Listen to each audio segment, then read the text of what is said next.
This has to be one of the most weird games that I've ever played. And then, to be fair, this has to be also one of the most interesting experiences in gaming that I've ever had. But is this actually a good game that everyone should play, or every self-respecting gamer should play? And as you might have guessed, in this video, we're going to be discussing Hellblade Senua Sacrifice and whether it is worth it to buy and play right now, a few years after its release and before the release of its sequel. So without further ado, let's just get it started. And as always, I'm not going to be wasting your time and giving you the answer right away whether Hellblade Senua Sacrifice is actually worth it to buy right now or not. And the answer is, well, it's pretty difficult to say because of one very important reason. This game is more art than it is a game. The game is more like the discussion of a topic rather than actual game. It is weird, it is heavy, it is stressful. And understanding that this actually tackles the real world problems, like actual real world problems, and the issues of the modern people and the people back then, in the first millennium AD,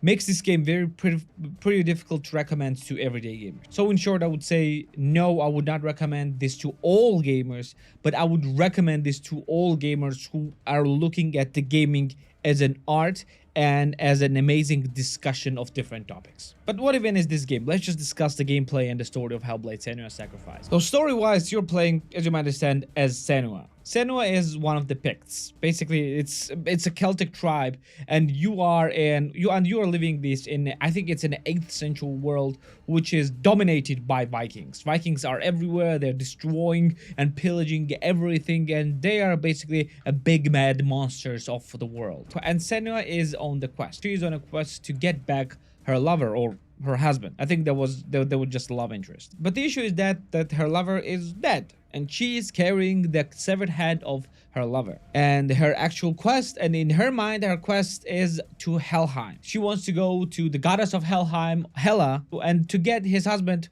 from the dead, which was killed by Vikings. But the thing is that Senua has psychosis. She is mentally ill. She is mentally ill, and she is seeing and hearing things around her that probably do not exist. And the majority of the game and all the supernatural that is happening in the game is actually happening in the head of Senua, and you are actually understanding this is the case. The constant feeling of anxiousness and the darkness, the physical manifestation of the illness that is consuming Senua, and all the monsters that she has to fight, and all the voices that she's hearing in her head is constituting to this psychosis. And I really don't want to talk about, I really don't want to spoil anything about the story except for this first few minutes. But yeah, as you continue the game, you are meeting a lot of different monsters and gods and things like that from all the Norse mythology, and Senua has to fight through them and to go through everything in order to get her goal of resurrecting her, well, loved one. And through this journey, she understands her sickness and is trying to use it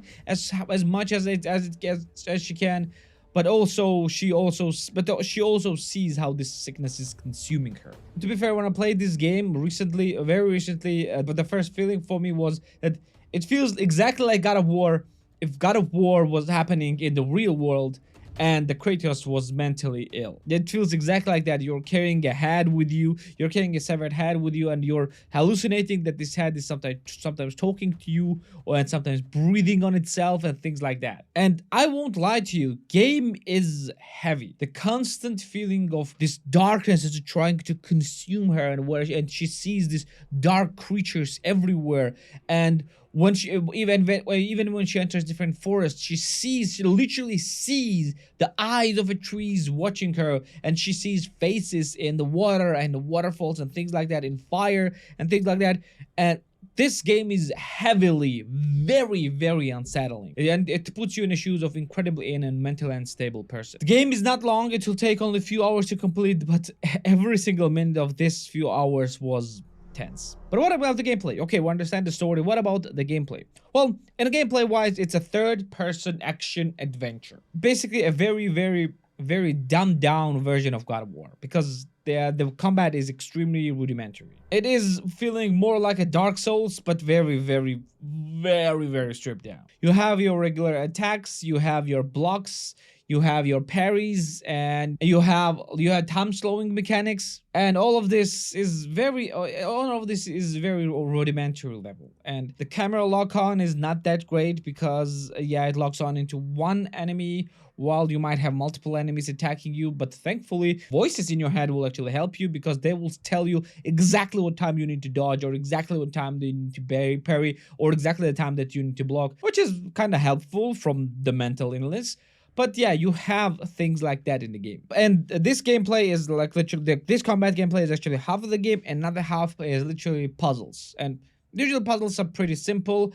You are seeing some symbols, and you need to see the representation of these symbols in the world, like carved with the trees or with the fire, things like that. And yeah, it's extremely simple. It's not very difficult, to be fair. And if I would say that game is difficult to play, it is not. But the main point here is the story, and story is, well, heavy. Before we're gonna do all the final verdicts, let's just talk about the pricing of this game and how much this game will cost you. This game is available on Steam for the base price of $29.99 for tier 1 countries and $17.99 for tier 2 countries. Now it can go as low as $7.49 for tier 1 countries and $4.49 for tier 2 countries. So with this game, what is for these prices? For full price, no. Even though game is tackling very heavy issues, the game is simply not long enough and not replayable enough to keep you glued to the screen for a really long time. So I would not buy the game for the full price. But for the discounted price, which is the DPS of which is 75% off, which will cost you $7 or $4, yes, this game is absolutely worth it for this price.